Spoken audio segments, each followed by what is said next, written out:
Hello and Assalamu alaikum. My name is Adnan Iqbal. I welcome all of you. And in this video, we are going to talk about another experiment from the 612 lab, which is the T-maze test. Last video में हमने Y-maze test के बारे में discuss किया था. जो T-maze test है, Y-maze test जैसा ही है बिल्कुल. The difference between the T-maze and the Y-maze is that the T-maze test में जो आपका मेज है वो लेटर T जैसा दिखता है और वाई मेज टेस्ट में जो आपका मेज है वो लेटर वाई जैसा दिखता है.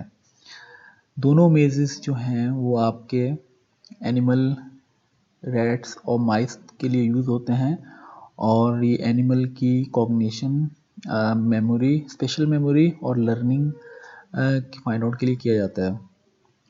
और दोनों का जो प्रोसीजर है, टी मेज और वाई मेज टेस्ट, दोनों का प्रोसीजर भी एक जैसा ही है. Right. So the T maze looks like the letter T और T maze में हम एनिमल को इस बेस ऑफ द आर्म पे प्लेस करते हैं 2 मिनट के लिए और ये जो 2 आर्म हैं T maze के, ये गोल आर्म्स कहलाते हैं. तो एनिमल को इस बेस ऑफ द आर्म पे प्लेस किया जाता है और एनिमल को आर्म इन मेज में, टी मेज में 2 मिनट के लिए ही प्लेस किया जाता है, जैसे कि हमने वाई मेज में भी एनिमल को मेज में 2 मिनट के लिए प्लेस किया था. तो प्रोसीजर टी मेज और वाई मेज दोनों का प्रोसीजर सेम है. दोनों टी मेज और वाई मेज का जो पर्पस है वो एनिमल की कॉग्निशन, स्पेशल मेमोरी और लर्निंग ही फाइंड आउट करना है. सिर्फ डिफरेंस टी मेज और वाई मेज में इनकी मेज की अपीयरेंस में है. वाई मेज में आपकी मेज वाई के लेटर जैसे दिखती है और टी मेज में आपकी लेटर टी के जैसे दिखती है. तो दोनों की जो आर्म्स हैं, दोनों वाई मेज और टी मेज के जो आर्म्स हैं, उनके जो एंगल्स हैं वो थोड़े से डिफरेंट होते हैं. इसके अलावा तमाम चीज़ें जो हैं इन टी मेज और वाई मेज की दोनों की सेम ही होती हैं. तो इसलिए टी मेज में आपको मैं एक एक चीज़ दोबारा रिपीट नहीं करूँगा. तमाम चीज़ें चूँकि वाई मेज की जैसी ही हैं तो लास्ट वीडियो में जो डिस्कस किया है आप प्लीज़ उसको देख लीजिएगा. तो टी मेज में टेस्ट भी 2 प्रोटोकॉल से किया जाता है, जैसे हमने वाई मेज में डिस्कस किया था. और एक प्रोटोकॉल का नाम था रिवॉर्डेड ऑल्टरनेशन और दूसरे प्रोटोकॉल का नाम था स्पॉन्टेनियस ऑल्टरनेशन. और ये हम दोनों प्रोटोकॉल्स वाई मेज में हम डिस्कस कर चुके हैं. तो इन दोनों प्रोटोकॉल से हम टी मेज में टेस्ट करते हैं.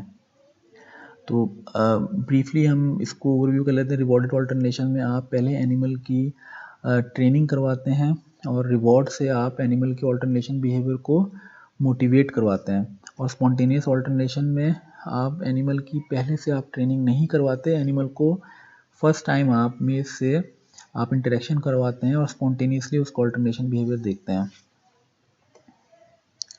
इंटरप्रिटेशन रिजल्ट्स की जैसा वाई मेज में इंटरप्रिटेशन करते हैं आप, वैसे ही टी मेज में भी रिजल्ट्स की इंटरप्रिटेशन होगी. तो परसेंटेज ऑल्टरनेशन का फॉर्मूला जो है वो number of alternation divided by number of entries multiply by 100.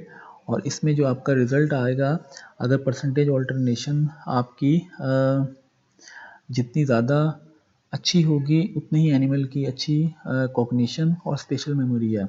और अगर आपकी परसेंटेज ऑल्टरनेशन कम है, इसका मतलब है एनिमल की कॉग्निशन और स्पेशल मेमोरी भी आपकी पुअर है. और परसेंटेज कितनी आपकी कॉग्निटिवली इम्पेयर्ड के लिए है, टी मेज और वाई मेज जैसे कि दोनों आपके 3 आर्म्स मेज हैं, क्योंकि दोनों के 3 आर्म्स होते हैं. टी मेज में भी आप देख सकते हैं 3 आर्म्स हैं और वाई मेज में भी 3 आर्म्स होते हैं. तो दोनों 3 आर्म मेज में जो है उनकी जो परसेंटेज ऑल्टरनेशन है वो इसलिए आपकी अगर लेस देन 22% है तो आप एनिमल को क्लासीफाई करते हैं कि वो कॉग्निटिवली इम्पेयर्ड है.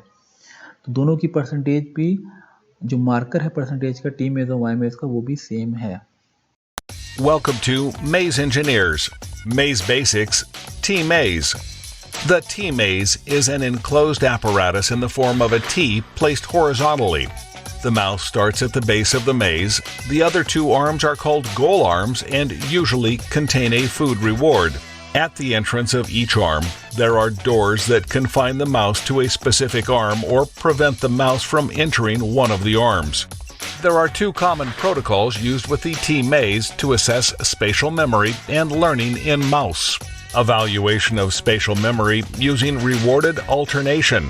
Mouse are first familiarized with the maze prior to testing. Rewards are placed at the ends of both arms and one door is closed. This is the correct choice arm. The mouse runs to the open arm and consumes the reward. The door to the correct choice arm is opened and the mouse is returned to the start. It can now choose which arm to explore. If it chooses correctly, it consumes the other reward. If it chooses incorrectly, it will see that the food well is empty. Evaluation of spatial learning using spontaneous alternation. For this version, the mouse is not familiarized prior to testing, promoting exploration and alternation. Food rewards are again placed in both goal arms, but now all doors start open. The mouse starts and chooses an arm. Close the door to the chosen arm when it goes in to eat the reward and confine the animal there for 30 seconds. Both doors open. Replace the animal at the start arena and allow it to choose a goal arm again. If it chooses the one it hasn't been to yet, it consumes the reward. If it chooses incorrectly, it will see that the food well is empty. Typically, a mouse can remember which arm they previously entered, but in disease models and aged mice, the aptitude to remember decreases and the number of incorrect choices increases. By comparing the number of correct and incorrect arm choices between control groups and disease models, the T-Maze is a straightforward and valuable tool to measure neurodegenerative disorders and aging. MazeEngineers.com